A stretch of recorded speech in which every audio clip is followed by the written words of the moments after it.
All right, Honorable Minister, good to see you again. It's been a busy time for you. 3 weeks of commissioning, non-stop.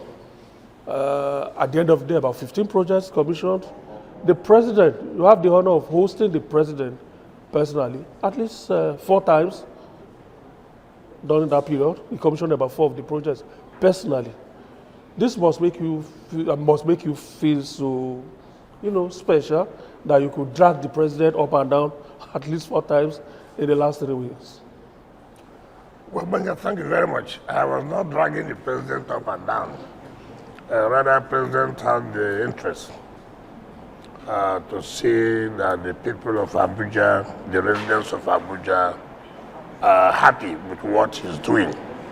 And so that affords him the opportunity to see for himself what he has done to us.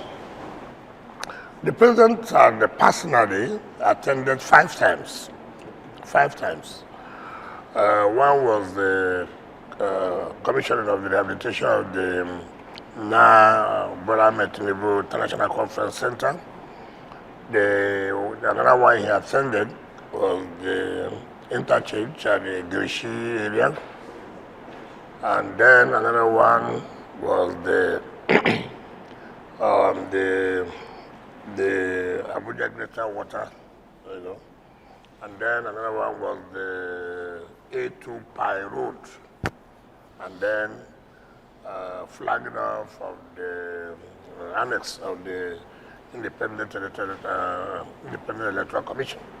So he has attended 5 times personally and has mandated the Senate President, the Speaker, the Deputy Senate President, and the Vice President to take responsibility of other ones, of course, because of the numerous engagements. If you recollect, the Speaker represented him in commissioning the Mabuchi bus to taxi terminal, and then also commissioning the Kabusa Keti a road of 9.5 kilometers. And again, the Speaker represented him in commissioning the access roads in the Kiri district. And then the Senate President represented him in commissioning the Ossex from Apo Mechanic to Wasa. And also representing and commissioning the Kubo bus to taxi terminal, and also representing Mr. President in the interchange of the N20 leading to the Northern Parkway. Mr. Vice President has represented Mr. President in commissioning the CN8 arterial road, which was done 2 days ago. Yesterday, Mr. Vice President represented Mr. President in commissioning the Oshafa Army War College and other roads that up to 16.4 kilometers. By the grace of God, it will be rounded up tomorrow. The Vice President commissioning, going to Wagulada to commission the Palace roads and the region Nigeria and all other roads, which is about 10-point-something kilometers. So, the whole thing was done by President, but it would be impossible for President to, for 16 days, personally. But what is important, every important public officer represented Mr. President, for the level of the Vice President to the Deputy Senate President, to the Senate President, to the Speaker, and the Deputy Senate President. So that's where we are. So we're not just dragging President up and down, rather we're celebrating the works of Mr. President. Yes, I do have a follow-up. You've been on a marathon this while commissioning projects. Are there some projects you would have loved to add to this batch of commissioning that perhaps for some reason are not in this batch and you hope to get commissioned yes. soon? In fact, as I speak to you, we looked at the whole thing, and we have to divide it into two segments.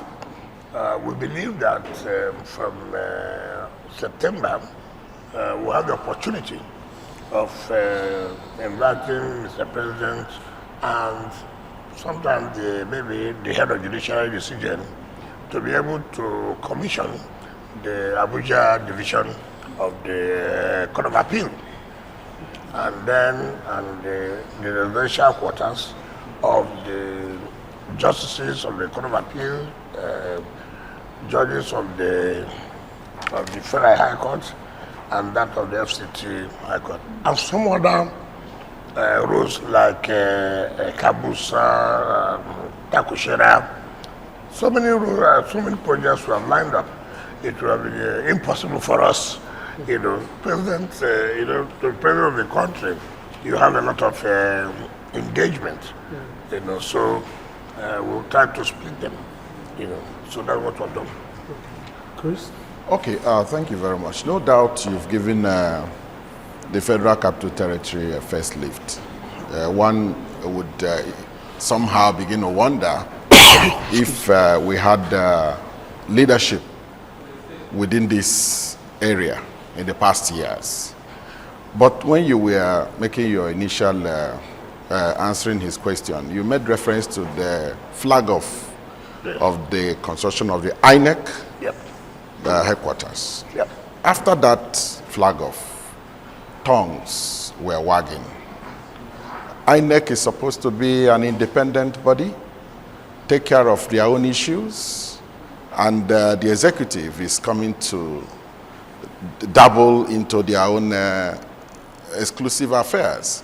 So are you worried about that? I'm not bothered about tongues wagging. Tongues will always wag. I mean, one thing you must know is that, and to the glory of God, the chairman of Osamamunia Kupu did say every of their structural buildings and everything has always been done by FCD.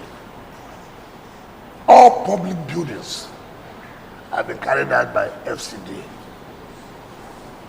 It has nothing to do or interfering with your work. Even where they are today, the main headquarters, was built by FCD. So there's nothing new about FCD constructing an office space and hand over to them. In fact, most ministries, as I speak to you now, the president has directed that we provide accommodation for Minister of Livestock.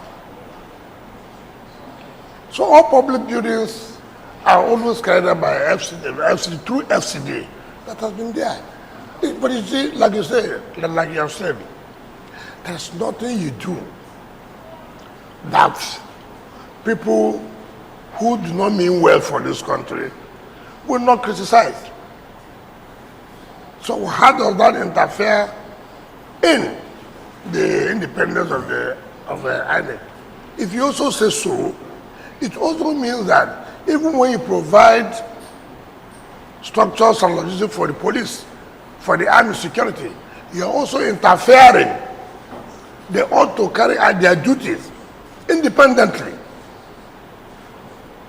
And for me, this country can move forward when we begin to belittle on issues that will not help us to grow. The INEC chairman, Pastor Mahmoud Yakubu, right out from day one, whichever name you may call it, whether NEC, whether FEDICO, whatever you may call it, as they came into Abuja, every structure they have is built by FCT through FCDA. So there's nothing new. The president said, look, they've complained of sort of an accommodation, and you have to provide a befitting accommodation so that they don't go start renting and being embarrassed by landlords and the rest. So We should commend the government for taking bold step instead of reading meanings to everything you do. I think that's not fair. I still follow up on that. Follow up. This is democracy, sir. People will hold you accountable for whatever you do as a public officer. And people are still talking about the International Conference Center. Yes. They are saying that it was built by the military regime of self-styled President Ibrahim Badamasi Babangida. Yep. And it was built for 200 and something million, and you ended up renovating it for 39 billion or 40 something billion. But as a matter of fact, that you now went ahead to name it Bola Tinubu International Conference Center. Yes. That it was wrong. That it wasn't this administration that built that edifice. If there's anything, it should be named after Ibrahim Badamasi Babangida, if you are going to name it at all. I like that. Very good. Nnamdi Azikiwe International Airport was built by Nnamdi Azikiwe. Moshood Abiola Stadium was built by Moshood Abiola. Why do we reduce ourselves? That you built something means it will be named after you. Certainly not. Not necessary. No. Certainly not. That I built a bus terminal to be named after me. No. So why would it be named after the man whom you said that I built it? So after renovation, why did you name it after Tinubu? Hold on. 1991, that place was built. 1991 by Julius Berger. We have had presidents. Nobody had deemed it necessary to say, look, how can you have something that was built in 1991? When Mr. President last year went to inaugurate the ECOWAS Parliament, it was embarrassing. It takes a leader who has quality, who has vision. He came in, the next thing he did was to call the Senate President and called me. Is it an international conference center? Is it what we are telling West African countries and that is what we have? Is it the kind of image you are projecting Nigeria? He said, no, you won't take this. And I apologized to him that that's my first time of coming to that place. And that this was what happened. The place was given to a politician from Adamawa State, a senator. You can't believe that is the only thing we have to showcase to the world in case we're having international conferences and this. Where do they go to? Must they go to a hotel? And the president said, no, this cannot happen. And give me a marching order, this has to be done, shut it down, and you must do everything humanly possible within a short time. We did what we call under emergency procurement. If we are going through the normal processes, it will take you 1 year, 1.5 years. But the law allows us to go under emergency procurement. And we looked at who are those who built this or who built this without finding out it was Julius Berger. But again, let me come to say something when you say 200 million. You know, people talk for talking's sake. You built it in 1991, 200 million. What was the exchange rate? What was the exchange rate in 1991? And what's the exchange rate now? The only thing that we didn't do in that structure was to bring the whole thing down. Everything was removed. I'm sure if you go there today, you'll be happy for it. Now let me tell you how this country works. The man they gave me to was paying to the FCT every year 50 million naira. As I speak to you, that place was commissioned in June 10. Do you know the revenue was made within 3 weeks? 650 million naira. 3 weeks. 3 weeks. Already. 650 million naira. But this was somebody giving us 50 million naira a year. What? That is the country we are in. 50 million naira a year. And we have realized 650 million naira in 3 weeks.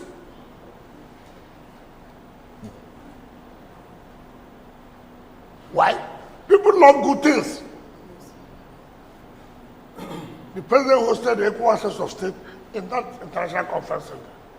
Go and see the comments from ambassadors, everybody. People are rushing that place now. In fact, there's no space. As I speak to you, it has been booked up to 2027. Really? Yes.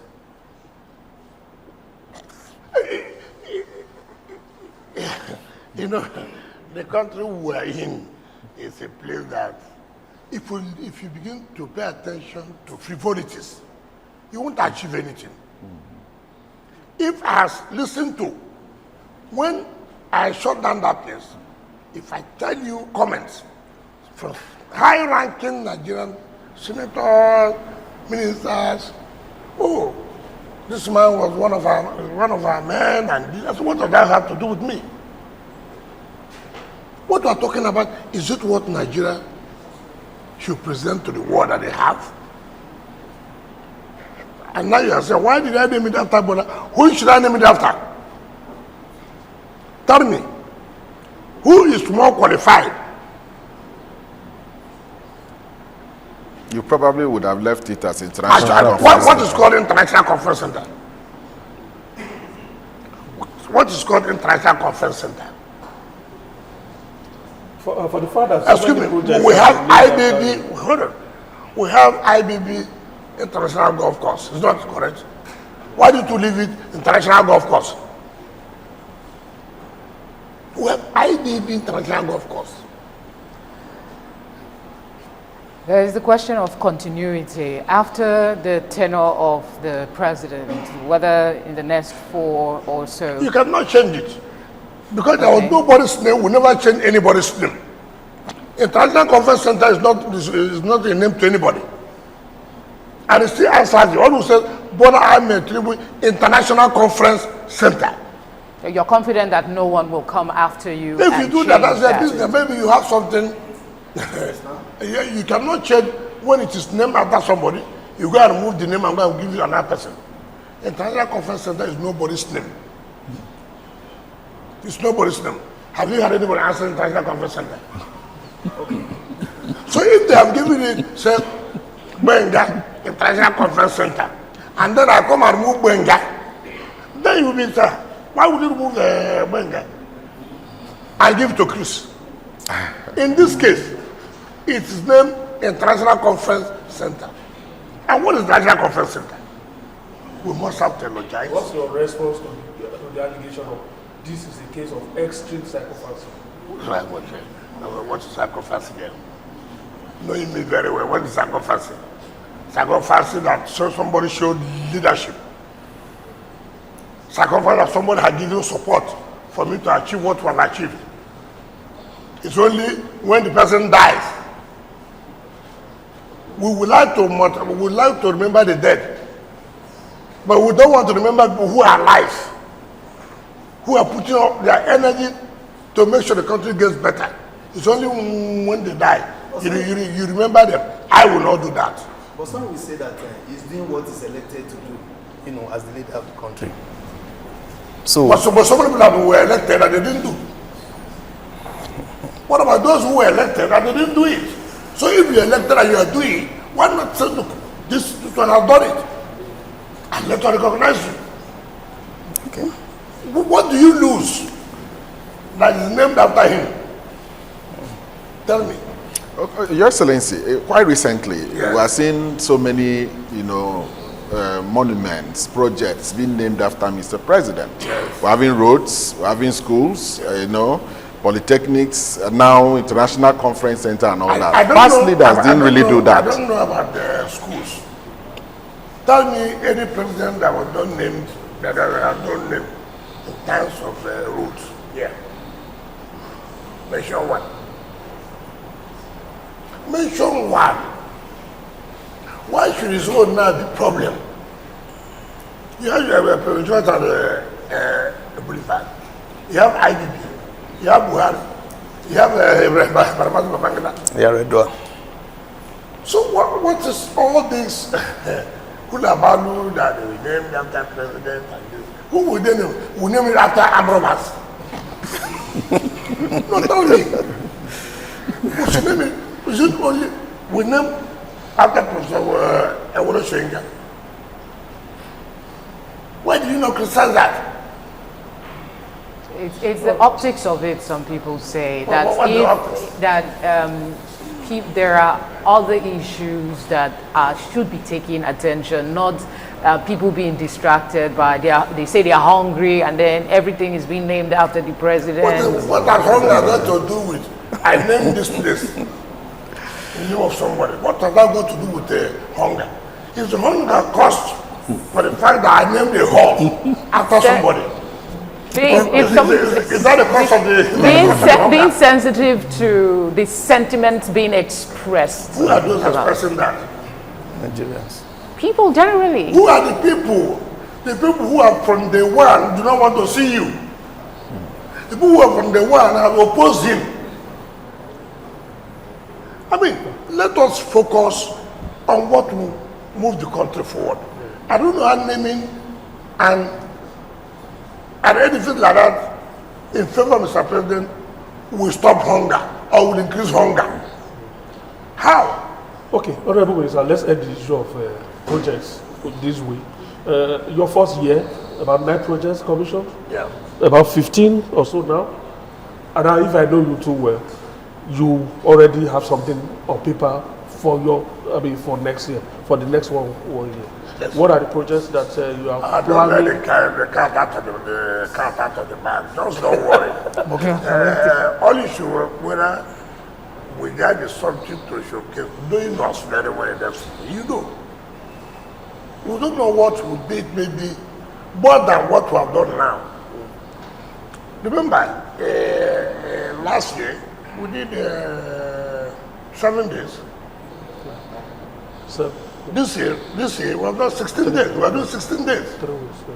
So it means that the likelihood in the 3rd year it may be 20 days. But you see, what does it tell you? Today I'm happy. Even when we go to a commission project, you should go with placard. Please remember us here. Remember us here. Remember us here. It makes me happy. Has anybody before gone to say, okay, remember us here? Nobody. It gives us that happy.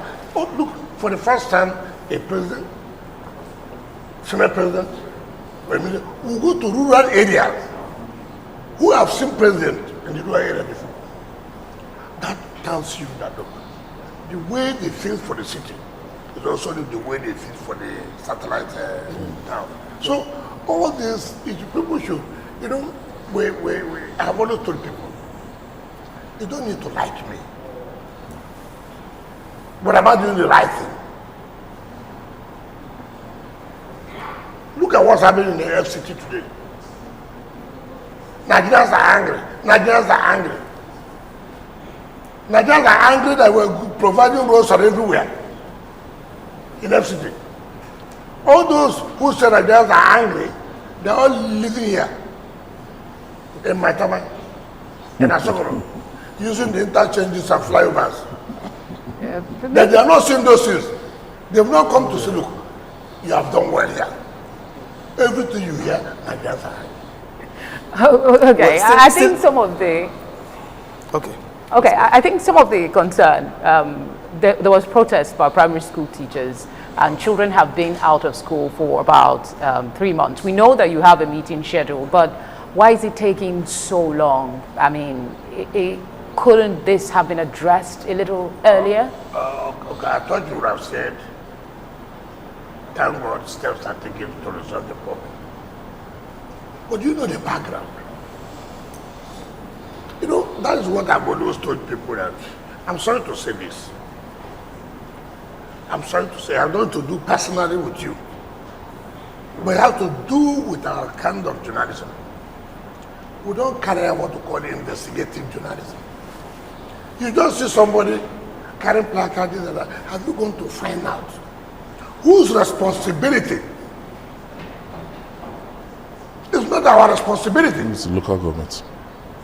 It's the area council. Several times we have come to intervene. Have you had any secondary school that's any strike? Have you heard that we don't pay workers their salaries? Remember too,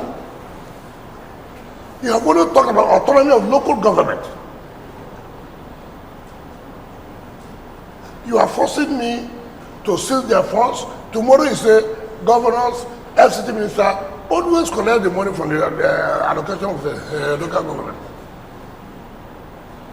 Is that responsibility? We have come together. We said, listen, the last time we have to build them out for 60% of the money. This time around we start. And also, the teachers should also try to understand too. We know, and that's one of the problems we hold in this country today, of our top of democracy, of top of federalism, where you fix minimum wage for everybody without considering the peculiarities.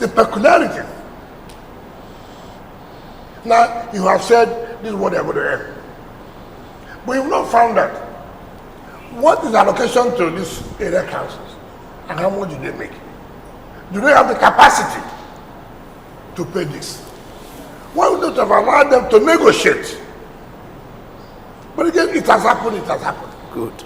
Again, I do not have the power to seize their funds.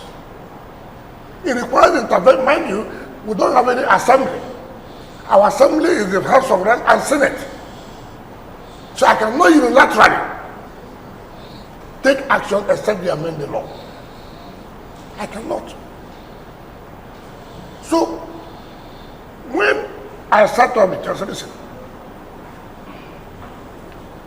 in negotiations, it's give and take. You two must face a reality. You see, one problem we have with labor is they like, who will say you should not earn your wages or whatever? Who will do that? But the reality is, with what they are facing, with the funds available to them, can they? Certainly not.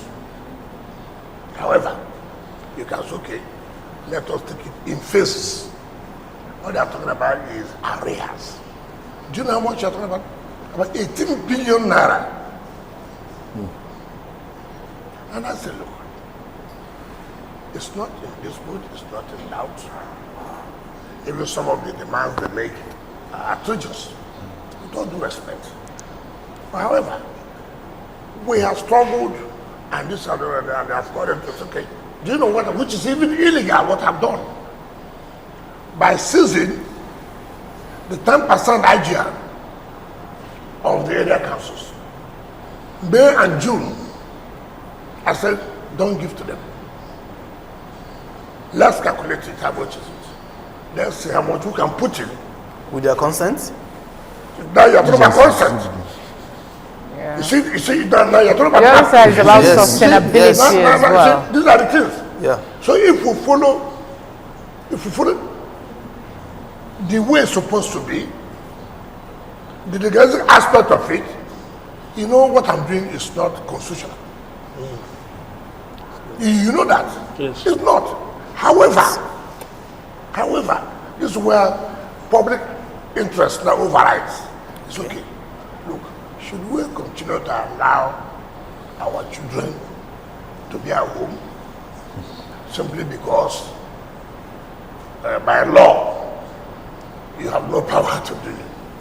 So that it's not every time we talk law. Yeah, And it's not when it does not favor you, you journalists will come up. He has no such powers. Yes. But there's a danger in that, isn't it? But so what do I do? Well, what do I do? Do you want me to wait for amendments? How long will it take? Then it can take you to 1 year But are these solutions sustainable? Because if you That is handle one- the situation that today, is one problem. What is sustainable is that the law must be amended. But in amending that law, it will take you a long time, and then you continue to. If I did not give you this background now, you may not have even the Federal Minister of Education issued a statement. It is not FCT. It is area council, like you say, local government council. It's like in the states now. You are owing salary. You are saying federal government has not done anything. What is the business with the federal government? They're giving you your allocation. You campaign to be this. You go and solve your problems. Empirically, are we saying that even the responsibility of paying primary school teachers is beyond the capacity of the local governments and area council? Are we saying so empirically? I think so. I believe so. Let me tell you. And I say it here. When you see the staff of the FCT, you will ask yourself, how did FCT have almost 50,000 workers? How? How? As I speak to you now, the salary is about almost 13 billion every month. Now, what do we get from the federal government? If the federal government gets 800 billion naira a year, a month, they give us 1%. 1% of 800 billion is 8 billion naira. It's 8 billion naira. With 8 billion naira, can I pay the salary with the minimum wage? Can you pay the allowances that health hazard this all kinds? It's only in Nigeria I see all kinds of things. I heard they went and locked the gate, right? No worker, but they are taking their salary. But have they asked? You lock gate, but your salary will be paid. Okay, Your Excellency, ordinarily, Yes. you know, you've given a whole lot of explanations. Yes. Plausible, no doubt. But knowing you, Yes. one would have still expected Yes. that the strike by primary school teachers would not last this long, that you would have intervened early enough.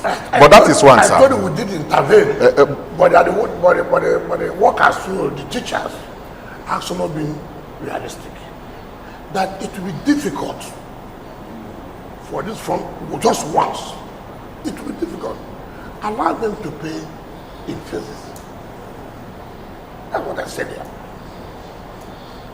I'm not saying that the area council don't also have their own portions of blames, you know, and I'm not saying that. But we must be realistic.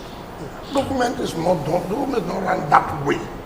But the councils have no problem with the kind of Marshall Plan that you propose now, which is warehouse their own share of your internally generated revenue and then augment it by probably up to 60%. As it is now. I just want to be sure whether that is going to be on a sustainable basis. We were meeting today by 12 this afternoon, and they have not been happy that, but I say, well, the situation we are now, that's what we can do about it. What are they not happy with? All they are saying that, look, it's our right. I say, well, it's our right. We have to stabilize the FCT. We don't have to cause security crisis. While it's your right.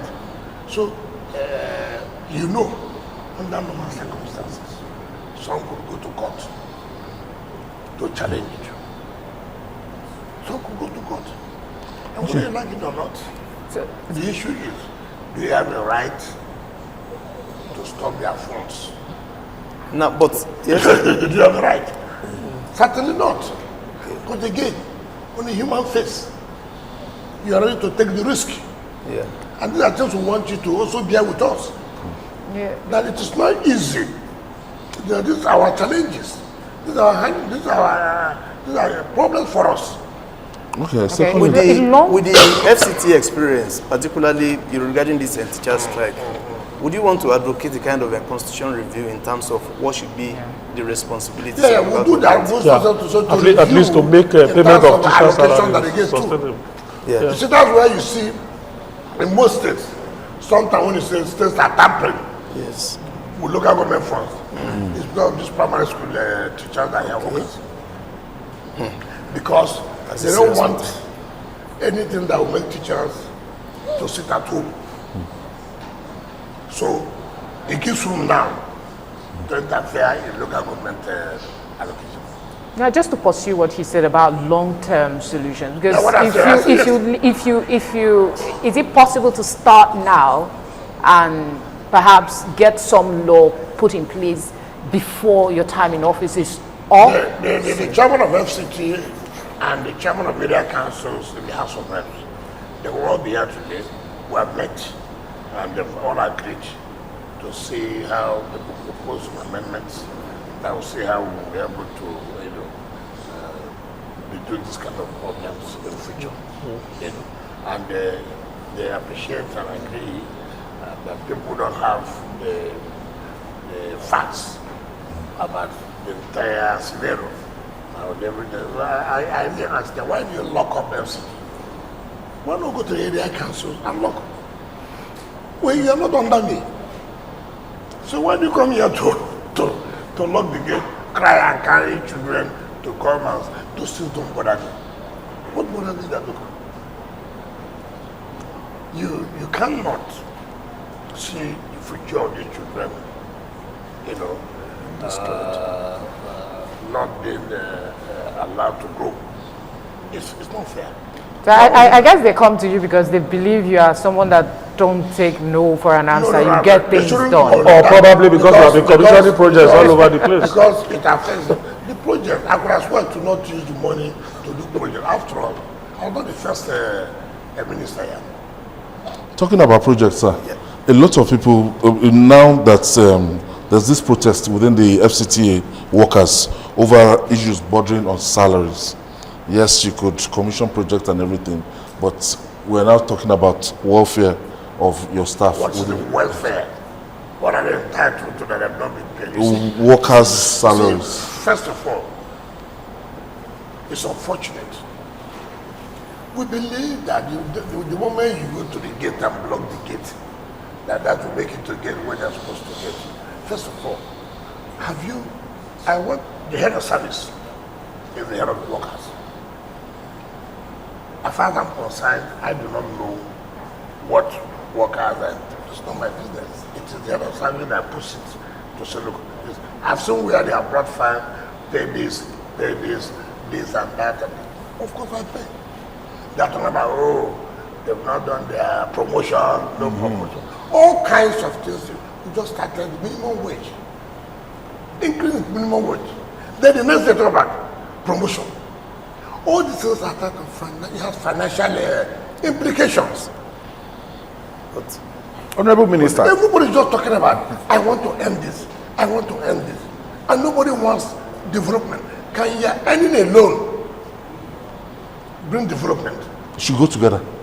No, but that's not what we're doing. The government has just increased the minimum wage. Then the next 2 hours, give us promotions. Come on. is it not the function of the law that these people they have a right? When you begin to apply the law. See, all these things are compromised. Government cannot take all its funds for payment of salaries. It means there will be no school. It means there will be no road. Nowhere is it done. And then when government say, okay, let me say I can collect the taxes. You say, oh no. Where does government get the money from? Particularly as it concerns FCT. Where do you get it from? What are the taxes? And people I have just given you the analysis how much you get from federal government, assuming they get 800 billion a month, which does not apply. Assuming So you need more money to add to pay the salaries, not to talk about the infrastructure. Therefore, we now run to people like you, who live in Maitama, who live in Asokoro, who live in Wuse. Pay your taxes. No poor man lives in all these areas. No poor man. Yeah, you did say when you came on that you wouldn't mind taxing the rich, hurting them to get things done for public good. But I didn't say which one. I said I will step on toes. yes. So the one which one? No, I didn't say witch hunt. I said hurt the rich to get. No, but when I mean hurting, legally. No, okay. No, you know you can hurt somebody by being wicked. True. But if I allow the law to take place, it hurts. It's not my business. Okay, so I was actually still going on the issue towards of promotion. Sorry, still on the issue of promotion, which of course your workers at the FCT are raising. We recall when you were governor in Rivers State, you also commissioned lots and lots of projects, roads, flyovers. Yes. The workers also raised the issue of on promotion, no promotion, you know, and it's like the lightning striking at some same point the second time. You're not correct. You know, if I tell you, like I've said, okay, take for example, the promotion you're talking about, did you have their promotion before I came? You did not kill anybody. It is now I came that you now know that promotion was being done. A government was here. You never raised any eyebrow. That you see me commissioning projects has become a problem. If the projects were not being done, would you have raised eyebrow? In any case, must you protest before you think that I said I was not going to say any of them. And I'm not going to see them. What is the level of the involvement of workers in all of these projects? Probably that is what is informing their protest. That's one place premium. They want to be the contractors. Who are those? Do they want to be the contractors? That's working the system here. So many things who are not working. Okay. Now because we have come to change things, they are not happy about it. Who's the executive? Procurement, all those things are all civil servants. I'm not the one. Now you lock the gate. I just asked a simple question. You lock the gate, but they are paying salary. Where did they stay to sign that salary that you are paying you? Okay. So I thought, since there will be no work, let nobody go and sign your salary. So you will collect the salary that you sign For that crisis. and then you lock the gate. So I can say, I can't go to work. The gate has been locked. I have no access to my office. Treasurer cannot go. So where will you collect your salary from? Yeah. Honorable Minister. But shamelessly, they've not even asked where did I stay to sign the salary. They are collecting. Well, What I will not take is threat. What I will not take is intimidation. I will not do it. Nothing will make, because there are processes. There are processes. You write to me, this and this. I need to the head of science. What is here? What is here? What's the position? but at least they got your attention now. But you just go and carry placard to embarrass me because some positions are using you because of achievements we have recorded. I will not listen to you. Yeah, but they got your attention now. I will finish the commissioning tomorrow. But they got your attention. Sorry, sir. Enjoy my life. I will carry that placard. Yes, I will do it. But they got your attention now, and you're having an emergency meeting with them. No, that's NUT. Okay. I thought the workers were also involved, and NANS and all of them. Like what I've said, you have not written to me to say, look, these are your problems. But they're giving you another notice of 20 days or so? Of After you 23 have plugged the days. gate for 3 days. Continue. You know, the only thing we think we do here is only when politicians use you, give you some money. I was watching video, what one of them was saying, so embarrassing, his staff. I can see he has turned to be a politician, and I will face him as a politician. At the appropriate time, I will tell him that, look, You know, But what you could don't this know, be- you don't go in. What you don't know, you don't go in. As a civil servant, look at the kind of statement you're making. You're talking now like a politician, that you have people backing you. It's okay. Talking about achievements and the array of projects you're doing, are you worried that beggars are coming back to Abuja streets? In fact, if you get to some junctions, they even attack motorists. Are you concerned about that? Perhaps attached to that is also the issue of the poor waste management in the FCT But there's general. no poor waste management. We're talking about beggars. Now let me tell you something. You know, like I always said, these beggars, I think they're coming from somewhere. You remember I went to defend my budget in the Senate. The senator said I should provide for these beggars. So what I will do, beggars from Abia, they will not leave Abia. Beggars from Kaduna, they will not leave Kaduna. Beggars from Imo, Rivers, Sokoto, all. They will now move into Abuja. Now it's my responsibility to begin to provide for Them. Who does that? Who does that? And then when you begin to say, listen, where are you coming from? Take them back. It becomes, first of all, ethnicity will come in, religion will come in. This vote, for Christ's sake, this is a city. This is the capital of a country. This is the capital of a country. You cannot tell me that you're not able to carry out responsibility in your areas, and then it becomes a burden for that state to carry. How do you say that? But again, we're being very careful. You know, as I yesterday, we met with security agencies, we're providing logistics, we also have scavengers and this, trying to destroy what we have. I'm not sure if there's a connection though, but my colleague did a report not too long ago about one chance, increasing cases of one chance No, it's not in correct. Abuja. You don't carry correct stories. It's not true. She spoke to It's people not who have correct. been Ask her victims. where. But You know, I've always said this. beggar No, if you Beggar. said, I agree with you. I in agree. the morning. Yes, I agree with that from beggars. But the issue of one chance is not correct. Give us credit that we have been able to reduce the level of insecurity in FCT. Give us that credit. Why is it difficult for people to give credit to government? The only thing we do is to bring challenges. You don't talk about progresses that have been made. And it's a bad system. I have never seen, that's why I said, investigative journalism. Where did they get this report from?